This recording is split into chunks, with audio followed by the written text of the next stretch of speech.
Live community. It's Wednesday, and I want to know if you remember this one. As you know, oh, it looks like a lost music. We'll get back to it. We'll get back to it, live community. Feel free to jam with me. Welcome to the Live at 5 with Jackie Porter, the financial confidant. It's Wednesday, and we are live. And as again, I'm trying to hit my can you hear? Do you remember this one? I do. I was telling our guest today that I'm a Gen Xer, so I tend to play music that's Gen X. So jam with me, live community. And this is one I do know. The financial confidant, and it's Live at 5. Oh, today we're just having all kinds of technical challenges. Of course, nothing ever happens when I do my live and I do my jam. But of course, today we're having all kinds of technical challenges. But that's okay. Please feel free to post in the comments if you do know this one. So hopefully we can get her to go again. You got to know this lady.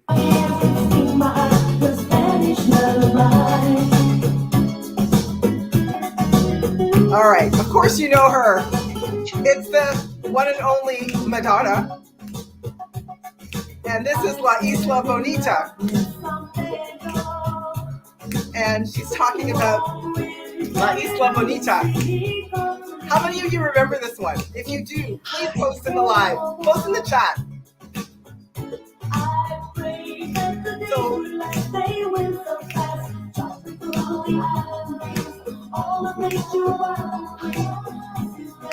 this is where I long to be.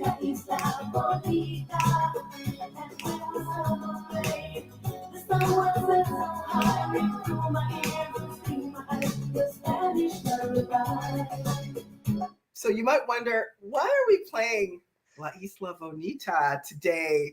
We're playing La Isla Bonita because we're finally coming upon vacation season. In fact, it's the long weekend this weekend. And I don't know about you guys. Are any of you out there in our live community just itching to travel? Are you ready to get out of your house? After 2.5 years of being in lockdown, I was saying to our guest today, who, by the way, we've got Sandi Liang from Liang Travel. She's a travel specialist. So she has been kind enough to join us today to talk about all things travel. Because if you're like me, itching to get out of my house and on a plane after 2.5 years of being in lockdown, and I was going to say, from a financial perspective, I feel like I need to allocate for each year we've been in COVID, like 10 years. So times the amount of years, it's like 21 years we've been in COVID, right? It's definitely longer than it should be. It certainly seemed like it. Doesn't it seem like that? Like we've been in lockdown for a while. So let's not just say it's been a year. It's been really more like 10 years. So it's been more like 20 years and carry the one, because a lot of us are tired of virtual travel. We were ready to get on a plane. As you said, put your toes in the sand. Absolutely. Get out there, get in the world again. As we, are coming out of, post-COVID lockdown, we talked about spending pressures and, your finances have been in lockdown. They're not in lockdown anymore. And recognizing the reality is people are ready to travel. They're ready to have experiences again, probably valuing experiences like they never have before. So we're going to talk about all things travel today. And as I said, I want to welcome Liang Travel, Sandi Liang, to our show today, so we can talk about how can you financially prepare for travel this travel season. What do you need to know? We've got all the deets. So stay tuned to this live. Make sure you stay tuned, because we've got lots of great information to share with you. So Sandi, thank you, Jackie, for having me today. No problem. How have you been doing over the last? Good. It has. You've been good, because it's been a tough time for travel, for people who own travel businesses. So how have you been faring? What have you been seeing? Well, it certainly was unusual the last couple of years, that's for sure. Something that we as the world have never gone through before. No. So it was, a very, very long learning curve for everybody. With a lot of frustration surrounding travel. There was a lot of booking, rebooking, canceling again. And it just seemed to keep going. And, we wondered if this was ever going to end. But it has now. And I was thrilled to get back on a plane last October. And it was like, oh, okay, we can relax now. We're back in the air. Life is good again. But it was a long time, and it was a very frustrating couple of years. But we're back. Well, I'm really glad. We've been thinking about the travel industry because it has been such a challenging time. So we're really glad to hear how have things been now since, October, you were able to get on a plane, and then just with all the COVID disruptions, December, you weren't able to get on a plane again, or January, you weren't able to get on a plane again. So I hope and feel that things have turned a corner, but what are you seeing on, your end of things? Are you seeing more people booking again? What's been your take? So certainly the feeling is that the worst is behind us now, and hopefully there will be no more interruptions and disruptions, and we can carry on with plans and book with confidence. There certainly has been a definite increase in bookings over the last, I would say probably 4 months. There's a lot of passengers are very cautious and very hesitant to book again for fear that it might get canceled again. Right. But it's certainly, there seems to be a lot more confidence now, and everybody is ready to get back in the air and start going. Well, good. So you've clearly seen a major uptick in your business. Absolutely, definitely. That's fantastic to hear. And I hope a lot of other people in the travel industry are feeling the love from all of us who are ready to embrace travel again and, start to live our lives again, kind of get on with things. So tell us, what is travel looking like now? Because I think, on one hand, we definitely want to get back out there. On the other hand, we're not really sure what we're going to face, especially based on the news we've been hearing from the news outlets. So tell me something. What does travel look like post? Well, travel does look a little different right now than it used to be. It's not quite as easy as grabbing your passport and heading to the airport anymore. There's a little more planning involved, a little more checking. Certainly one of the biggest things is to always check the regulations on wherever you're going, check the entry requirements because they can change, sometimes daily. Really?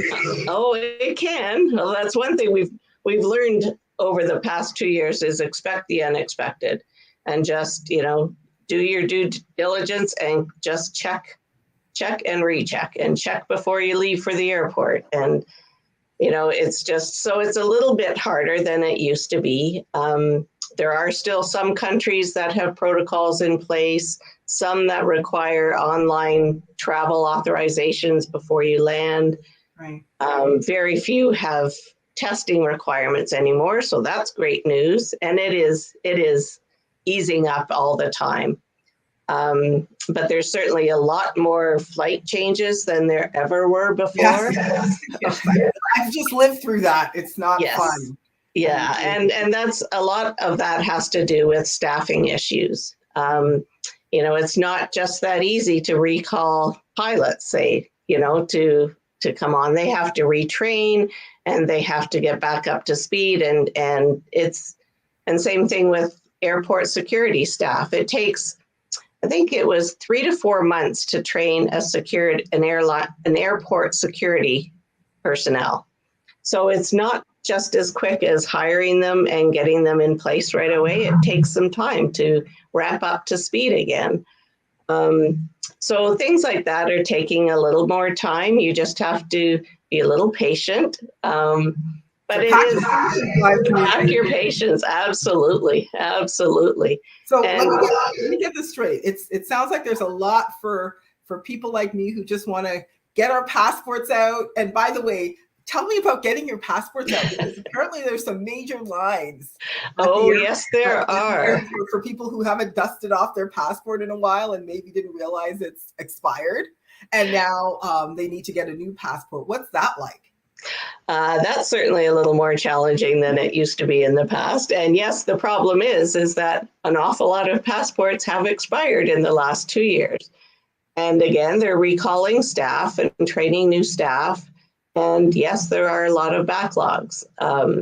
There's things that you can do. They do have an express service for those traveling within 48 hours. It costs a little extra, but well, okay, a lot. But at least you'd have a passport. And certainly if you don't have travel planned, then it can take a little bit longer. And if you are going to the airport and you do have travel, print out a copy of your travel arrangements and take it to the passport office. It will help.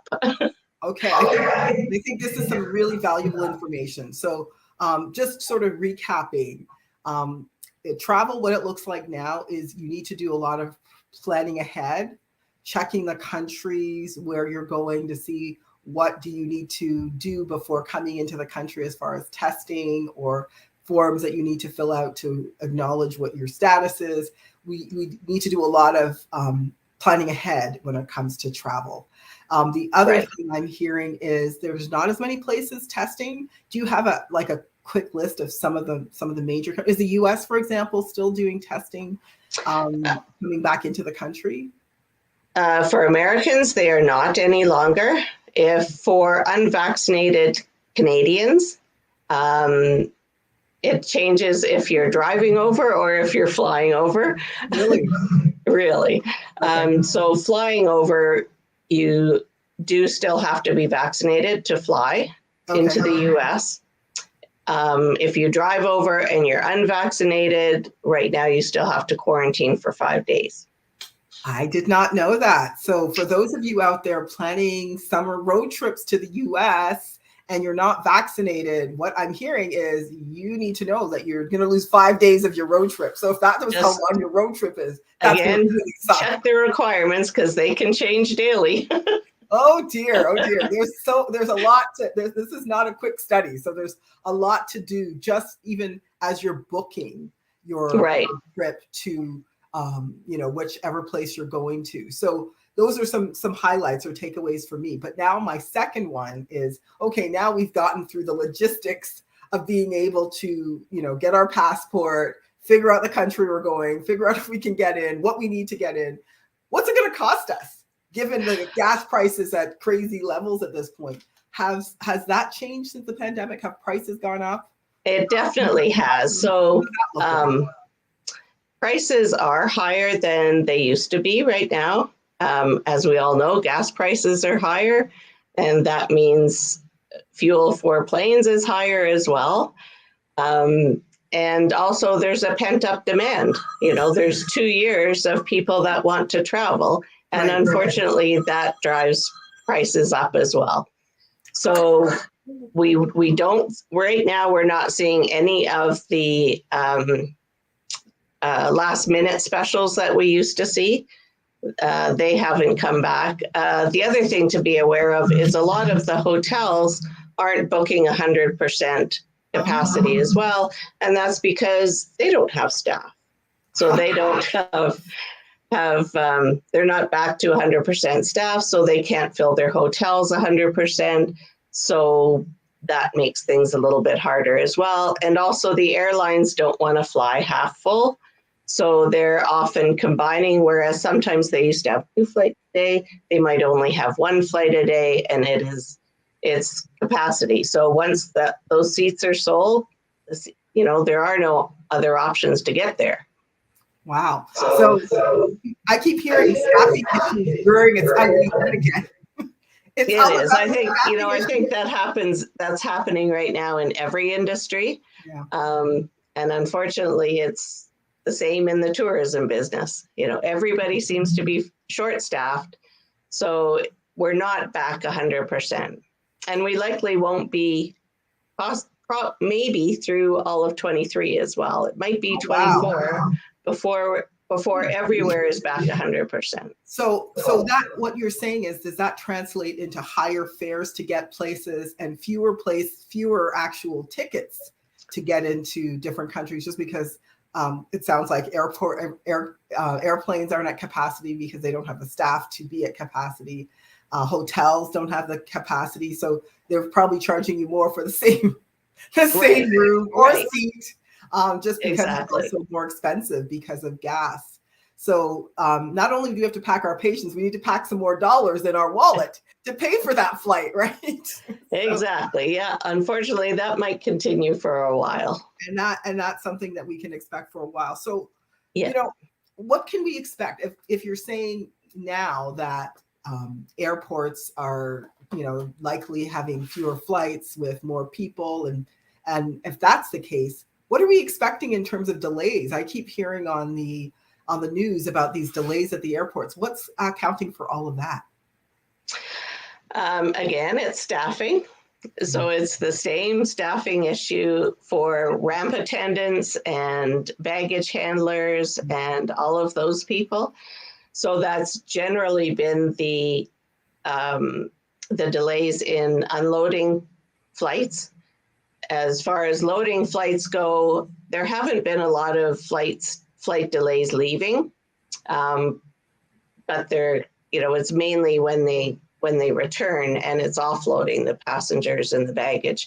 And it's also trying not to cram up the arrivals area. If you've ever been to customs in Toronto, when there's been 6 flights land and it's wall-to-wall people, they're trying not to do that. So they will do things like let 50 people off at a time, just so that it's not as crowded as it has been in the past. So it's just bottleneck everywhere, from trying to get your passport, you get into the airport, you're trying to buy the ticket, there's less tickets, you get there with your bags, you're gonna have to be in line because, again, we're dealing with staffing issues, just trying to navigate getting into your plane to just get to your destination. So there's a lot of patience to be packed right now, just based on. And, you know, it's just a lot of pre-planning to do. Plan as far ahead as you can, you know, secure your seat on the flight, and then you don't have an issue. Prices are always best as far as possible in advance. Yes. So do what you can to plan ahead and book something. A lot of the suppliers have reduced deposits right now, which is great. And so just plan ahead, leave lots of time and plan ahead. So leave lots of time. So what this is saying is leave lots of time when you have to get to the airport. Even if it's a local flight, leave lots of time. Don't get there, you know, maybe that 3-hour rule or 90-minute rule doesn't apply now. Get there so you have lots of time, so you don't feel rushed and, you know, you're not stuck in one of those longer lines with all the other people who thought they could just come on the regular time. That's right. Lots to think about, live community. Okay, so tell me, I think you started to hit this already. What can people do to save on their travel costs? And it sounds like it's really planning ahead. I always talk about leaving things until the last minute makes you mentally lazy. You're just like, let me throw money at the issue. Yeah. Can you afford it, live community? Can you afford throwing money at the issue? Did you check your bank account recently? Maybe not. Maybe all this post-pandemic spending is starting to catch up to you. So plan ahead as much as you can. Anything else that people can do to save money? Are there any options or specials or anything out there to help? What are your suggestions? Well, if looking at winter travel, all of the tour operators right now have their early booking bonuses out. It's the best time to book now for winter travel. And as far as traveling locally, saving money is a little harder to do when you're traveling locally, but certainly internationally is, again, plan as far as possible in advance. And there's actually Speaking of locally live community, there is a tax credit. There's a staycation tax credit that the government is offering that I would highly recommend you check out. And if you want more information on it, please feel free to reach out to my team, info at Ask Jackie, and we'll send you the details. Unfortunately, I'm post-COVID, speaking of COVID. So I have a little bit of brain fog, so I can't give you the actual details about the tax credits because it's just escaped me. But you should know that for the 2022 tax season, the government is offering a tax credit if you decide that you want to travel locally. So that's an option to save some money. Now, that's a great option. Just one little caveat there to add on. Sure. There is a huge shortage of car rentals right now. Ooh, especially on both coasts. Yeah, especially on both coasts, because right now the East Coast is super popular this summer, and it is next to impossible to find a car rental in the East Coast. So again, plan ahead. Much planning. There's so much planning. Show, right? This is a planning show, live community. There's so much planning that needs to be done on account of all of the shortages that have come out of post lockdown pandemic, right? So there's just a lot of things that you need to take into consideration. And so I'm really glad that you've been here to kind of break things down for us, Sandi. Is there anything else that you think travelers for vacation 2022, summer vacation 2022, that they need to know that we need to make sure gets conveyed on this Travel Live info show that we've got today? Well, probably one of my biggest recommendations is to contact a TICO certified travel agent. So they have contracts with different suppliers, and they have access to a multitude of suppliers for car rentals or local hotels or cottages, or anywhere across Canada as well as internationally. So we have, we also know what suppliers have specials on. So if I know, a client is looking at a sandals property, I'll check all of the suppliers who handle that rather than just one supplier. We also have suppliers that have better contracts than with like car rental companies or airlines. So oftentimes a travel agent will save you a lot of money from doing something on your own online. And of course, there's always a voice and a name at the end of the line if you run into trouble as well. Yeah, it's always nice to talk to somebody, when you're booking something like travel, especially you don't even know where you're going. It's really nice to have a friendly voice at the end of the other line that you can kind of get some details about the country. And I believe, Sandi, you specialize in international travel. So for those of you in our live community who are looking to do some international traveling, and the longer you're planning ahead, the better, according to Sandi, right? So if you're thinking of some maybe fall travel or winter travel, even, of course, now travel, Sandi's going to do the best she can for you. But plan ahead, for God's sake. So don't call me and ask me for a car rental in Halifax. I just can't. There just aren't any. In fact, I had a client who ended up renting a U-Haul in Hawaii because they couldn't get a car rental. So to tour around for the day, they ended up with a U-Haul. Oh my gosh. You know what? I really appreciate these stories from the ground, because we have, if you haven't traveled in 2.5 years, you just have no idea what you're going to face. So I really appreciate this information that you've conveyed to our live community. People, pass this information on. Confidant community, please pass this information on. There's lots of people who are thinking of traveling this summer. So, if you like the information that you heard today, please like this video. Please share this video. As you know, we're always trying to bring something new to the live community. We always want to make sure we're keeping you informed. So please feel free to stay tuned for all of our latest updates. And of course, you will see my mug next week. So stay tuned for our next live episode. We're going to keep it fresh for you. Enjoy the long weekend, everyone. And thanks again for tuning into the live. See you next week. Thanks so much, Jackie. Thanks again, Sandi. Bye. Bye now.